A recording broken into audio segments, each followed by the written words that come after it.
Matías, ¿cómo le va? Reinaldo 7K se lo saluda. Hola Reinaldo, buen día, muchas gracias por el llamado. Bueno, a ver, queríamos escucharlo a usted ahora. A ver, un poco sobre la base de lo que vos decías. El gobierno viene incumpliendo la ley de financiamiento universitario y, como lo hemos planteado desde la UBA, ahora también incumple la ley de presupuesto. Lo escuchaba al subsecretario que ha tenido varios medios en el día de ayer, no lo escuché en todos, pero la verdad es que el contraste entre el planteo de Álvarez hablando de intencionalidades políticas y la imagen de los tres directores de los hospitales universitarios más importantes de la UBA, que plantean de manera desesperante que al día de la fecha no llegó un solo peso de gastos operativos para los hospitales y que si persiste esa situación no van a poder seguir funcionando los hospitales, es elocuente, ¿no? Ahí, independientemente de las declaraciones del subsecretario, el Ministerio de Capital Humano, impulsado también por el subsecretario Álvarez, redactaron un comunicado que lo primero que hace el comunicado, que me parece que es lo más relevante, es darle la razón exactamente al planteo de la Universidad de Buenos Aires y reconoce que a principios de mayo todavía no hay ninguna ejecución ni ninguna transferencia de los fondos previstos en la ley de presupuesto para los gastos operativos de los hospitales universitarios. Cero.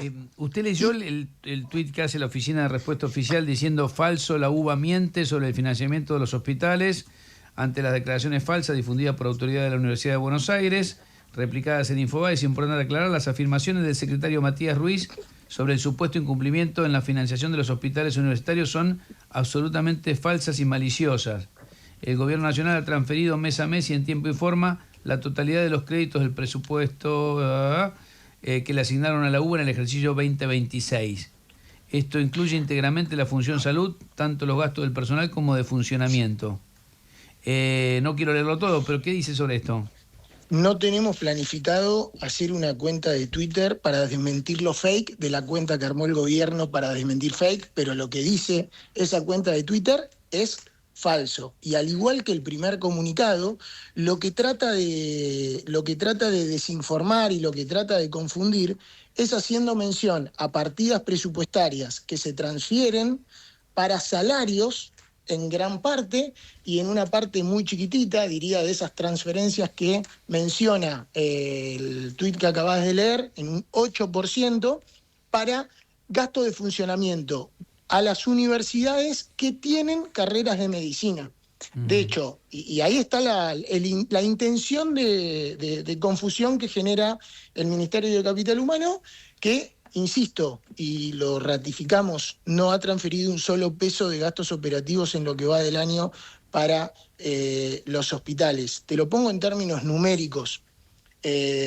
Vos recordarás, tal vez, que en diciembre del 2025, cuando se trató la ley de presupuesto, en el Congreso, nosotros desde la Universidad de Buenos Aires señalamos que la partida estipulada para gastos operativos de los hospitales era un importe nominalmente igual prácticamente que la ejecución del 2025 y que en ese sentido había un recorte presupuestario del orden del 30% porque no se reconocía la inflación del año. Eso se consumó. El Poder Legislativo aprobó la ley de presupuesto tal cual la mandó el Poder Ejecutivo. En el año 2025, a la Universidad de Buenos Aires, el subsecretario Álvarez, el secretario Torrendel, firmaron resoluciones para transferencias de gastos operativos de hospitales universitarios por 82.000 millones. Suena un número muy grande, uno si lo pone en dimensión o lo pone en representación con otros hospitales, en realidad es un importe de razonabilidad para la atención médica que tienen los hospitales universitarios, diría que en algún caso hasta insuficiente. Y las transferencias que menciona el Poder Ejecutivo, que insisto, no son para gastos operativos de hospitales universitarios, sino para las universidades que tienen carreras de medicina, a la UBA son 600 millones de pesos.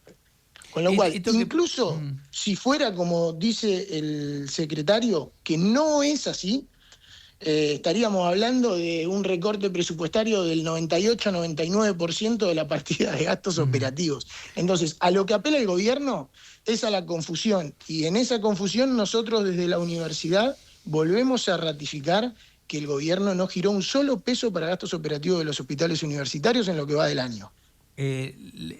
Ponen un párrafo, la UBA pretende quedarse con 75.000 millones de pesos, es decir, el 94,5% del total, destinado a los hospitales universitarios de toda la Argentina. De aceptarse el planteo, el resto de las universidades nacionales deberían repartirse apenas el 5,5%. Esto es lo que usted dice que tiene que ver con las carreras de medicina y no con los hospitales. Sí, a ver, el presupuesto que aprobó el Congreso es el que armó el Poder Ejecutivo. El caso de la universidad es lo que yo te decía. La Universidad de Buenos Aires, los hospitales para gastos operativos el año pasado recibieron 82.000 millones de pesos. Nosotros estamos asumiendo de alguna manera en la solicitud que hicimos ese recorte presupuestario en términos reales del 30% que se aprobó en el Congreso y pidiendo las transferencias vinculadas a el mantenimiento operativo de los hospitales. De eso no pasó un peso. Sobre la base de la UBA, y de eso no pasó un peso. Y a ver, hay alrededor de 30, para ponerlo en contexto, hay alrededor de 30 universidades nacionales que tienen carreras de medicina, que son las que están en los presupuestos asignados directamente a las universidades, como se menciona en el comunicado.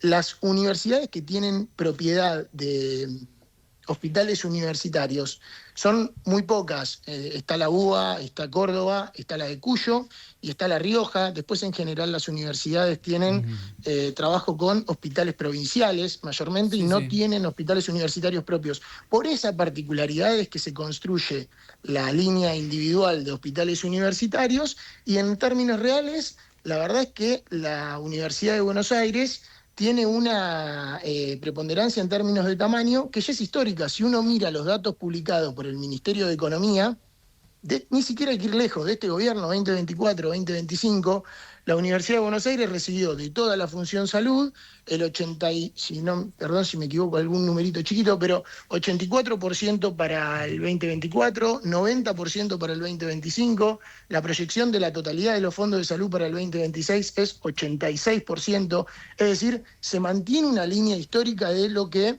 de la participación, si uno quiere, más allá, insisto, de la merma del recorte presupuestario, de la participación de la universidad. Con lo cual, lo que yo observo, y perdón que insista sobre el tema, es un intento de confusión ante una situación que realmente es desesperante. Es 5 de mayo, de nuevo, el comunicado no solo reconoce que no transfirió nada, sino que dice que hoy todavía, habiendo pasado inicio de mayo, está pensando cómo distribuir entre las distintas universidades los fondos necesarios para que los hospitales universitarios funcionen desde el 1 de enero.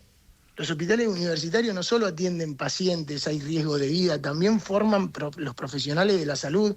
El 80% de los profesionales de la salud del país se gradúan de las universidades nacionales. Esos graduados cubren el sistema público de salud, pero también el sistema privado de salud. Es realmente riesgoso lo que está sucediendo. Matías, ¿cómo te va? Federico Llanes te saluda, buen día. ¿Cómo te va? Más allá del no giro de dinero, digo, ¿cuánto es el piso del dinero que, al margen de lo que se adeuda, necesita? O sea, ¿cuál sería el dinero total mínimo que necesitarían para poder funcionar hoy por hoy, y cuánto está faltando entre lo que les manda el gobierno y lo que faltaría? No sé si se entiende la pregunta. Te trato de responder y cualquier cosa me repreguntás. En términos generales, el año pasado, como te decía, los hospitales universitarios recibieron 82.000 millones de pesos para funcionar. Si uno recompusiese ese número por la inflación del año pasado, estaría alrededor de los 100.000 millones de pesos. Los hospitales atienden los 365 días del año, los 7 días de la semana, con lo cual esa asignación tiene ese gasto de esa ejecución presupuestaria tiene una dinámica mensual de todo el año, de enero a diciembre. En términos de financiamiento, de lo financiero, digo, tratando de seguir el hilo de tu pregunta, debiese tener razonablemente, con algún retraso menor, mayor, pero razonablemente, una transferencia mensualizada de ese total. Y la brecha entre lo necesario y lo transferido es total. porque la transferencia es cero, con lo cual, si uno parte de la base de los 80.000 millones, hoy estarían faltando entrar en el primer cuatrimestre unos 26, 27.000 millones, y si uno parte de los 100.000 millones actualizados, alrededor de 30 y cortos mil millones de pesos. Y están perdiendo Nada, pero la brecha es personal, total. y se están yendo muchos médicos, al menos en el caso del Hospital de Clínicas. Bueno, a ver, esta situación presupuestaria desde el operativo convive con una crisis salarial que no tiene precedente. Sí, claro, además está eso, ¿no? Los médicos perdieron, vos mencionabas en la presentación a los profesores universitarios, en este caso lo mismo sucedió con los profesionales de la salud, con los médicos, perdieron el 50% prácticamente de su salario en los últimos 2 años y algunos meses. Escuché hace poquito una reflexión que me dejó pensando, en los últimos 18 meses, todos los meses la actualización salarial de los profes en las facultades y de los médicos en los hospitales universitarios perdieron contra la inflación. Todos, ni uno empataron, todos. Es decir, que lejos de intentar empezar a revertir o por lo menos a estabilizar el problema, todos los meses que pasa se continúa agravando mientras el gobierno sigue incumpliendo la ley de financiamiento universitario, que no solo la ratificó el Congreso, que no solo no la derogó cuando quiso el gobierno derogarla en un capítulo cerrado con el tratamiento de la ley de presupuesto, sino que la justicia ya en 2 instancias le dijo que la tenía que cumplir y sigue apelando, ahora tratando de ir a la Corte Suprema de Justicia. Y más con la novedad de que, además de incumplir esta ley, ahora tampoco cumple la ley de presupuesto. Conclusión, el que miente y deliberadamente es el secretario de Políticas Universitarias, Álvarez. Queda claro, ojalá que la marcha sea muy importante el martes. Yo creo que es vital. Cualquier persona que tenga algo que ver con la universidad, porque fue alumno, porque es docente, porque es no docente, porque es médico, porque es enfermero, tiene que estar el 12 de mayo en Plaza de Mayo, valga la redundancia, porque la situación es gravísima, gravísima. Le hago una sola consulta más. El rector es médico, ¿no? Ricardo Gelpi. El rector es médico. ¿Qué pasa que no habla? Porque ¿cómo que no habla? El rector habla todo el tiempo. Si lo ve, le dice que hace rato que le estamos pidiendo una nota. Pero claro, ahora, el rector habla todo el tiempo. Me lo preguntaron en una nota estos días y les dije la verdad, lo que pienso. El rector de la UBA, que habla, que ha encabezado la marcha universitaria más importante para mí de la historia de la democracia para acá. El rector se posiciona todo el tiempo, el rector habla en el Consejo Interuniversitario Nacional. Está bien. En eso me parece que hay... No logramos entrevistarlo nosotros, por eso me llama la atención. Bueno, no, ningún problema, pero Bárbaro. no, el rector está presente todo el tiempo en la situación. Me toca de la gestión dialogar no solo a diario, sino varias veces por a eso, diario. Como me imagino que lo ve, le pasaba el pedido. Sí. Ningún inconveniente. Muchas gracias. Reinaldo, Matías, que tengan buen día. Gracias. Hasta luego.